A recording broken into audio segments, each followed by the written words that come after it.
Sichqon va qopqon hikoyasi. Bir kuni kichkina sichqon fermerning uyida yangi qopqon qo'yilganini ko'rib qoldi.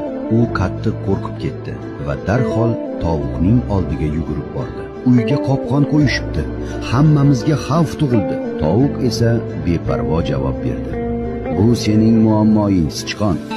Menga buning hech qanday aloqasi yo'q.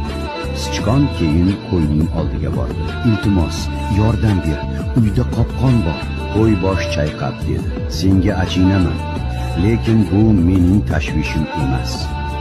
Shunda sichqon sigirning oldiga yugurdi. Sigir, uyga qopqon qo'yishibdi. Sigir kulimsirab javob berdi. Bu men uchun hech qanday xavf emas. Kechasi esa kutilmagan voqea yuz berdi. Qopqonga ilon tushib qoldi. Fermerning ayoli uni tekshirmoqchi bo'lganida ilon uni chaqib oldi. Ayol og'ir kasal bo'lib qoldi.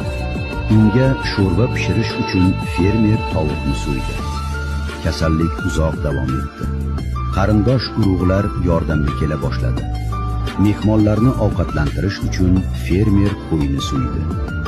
Ayol vafot etgach, dafn marosimi xarajatlarini qoplash uchun fermer sigirni sotishga majbur bo'ldi.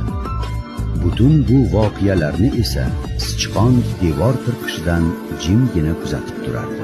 Birovning muammosi hech qachon faqat uning o'ziga tegishli bo'lmaydi. Har qanday xavf yoki muammo erta yoki kech atrofdagilarga ham ta'sir qiladi.